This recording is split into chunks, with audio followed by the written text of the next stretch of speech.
Hello, my name is Derek Ojera. I'll be talking to you about risk management. Talking about risk management and delving into emerging markets will never be complete without talking about the risk appetite. Risk appetite is really key when you talk about what type of muscles do we have in terms of going into the emerging markets, having deal transactions, going into emerging markets, branding our products, branding our jurisdictions. So we really need to be clear and explicit about our risk appetite. Risk appetite is a topic which is not well understood in the markets. Different jurisdictions and different industries are talking about different risk appetite scenarios. Risk appetite within the European Union is defined in terms of the capital adequacy. When you talk about risk appetite in emerging economies and the frontier markets, people talk about risk appetite in terms of in terms of the capital adequacy, but they talk about the regulatory framework.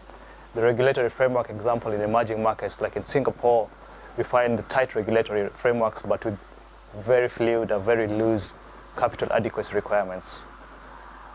Two, in terms of the risk management in emerging markets, we talk about controls. Controls are really key. Controls in terms of our products, controls in terms of the people we recruit, controls in terms of the markets we go into, controls in terms of the segments we are into. So controls is all about, do we have tight controls in terms of risk management?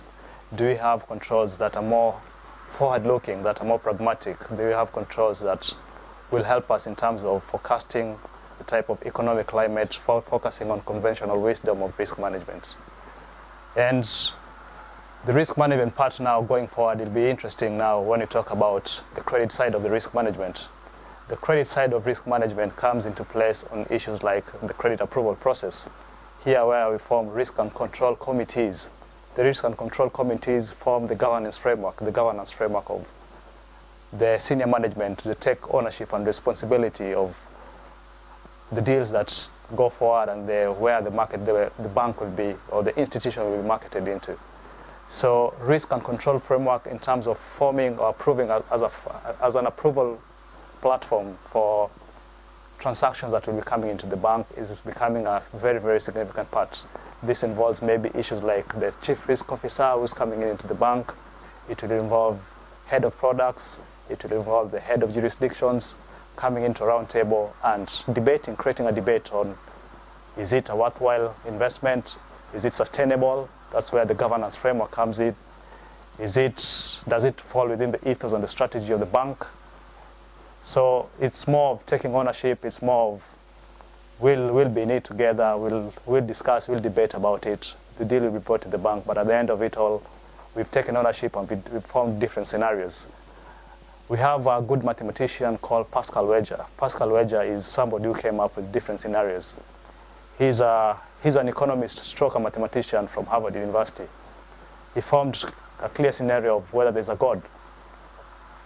And he formed two scenarios. If there's one, if you have a God, if you believe you have a God, and eventually a scenario doesn't work out, you are not worse off. That we don't have a God, you believed you had a God, but there is no God, you are not worse off. But what about the other way around, forming a scenario whereby you believed there is no God and there is a God? So that's now the worst case scenario. So it's all about forming scenarios and coming up with if statements. If the economic climate doesn't focus us, or if the economic climate doesn't favor us, if the regulatory framework doesn't favor us. So it's all about forming scenarios and coming up with different models that can fit in the approval process. Risk management is getting interesting within emerging economies and even the developed world, the Western world, because now we have the regulatory framework getting a bit tight, different issues coming in terms of, you get the FSA is trying to be a step ahead of the curve. You get the European Union trying to be a step of the curve. You've got the Fed trying to be a step ahead of the curve. So there's a lot of counter purposes in terms of how do we manage risk? What message are we passing across? So when we talk about the emerging markets, we need to be having a one-stop shop if possible. I know it is a mirage, but how can we have a one-stop shop whereby investors can go into it, employees who work in compliance on the regulatory side of it can go into it, and they get a one-stop shop of an information or message that can be well used, can be well internalized, and can be well embedded in terms of the deals that come in. So it is a challenge within the emerging markets. How can you have a one-stop regulatory landscape or regulatory framework? Because now that is what is happening in this economy. Banks are complaining that they're getting information from different sources. How can they put it into one pot and come up with an ideal way of marketing the bank, an ideal way of increasing their portfolio? So it is getting an interesting part. Risk management is being taken seriously in this economy. People used to take risk management seriously after 5 years. A deal is struck today, but the risk management part will become effective after 5 years.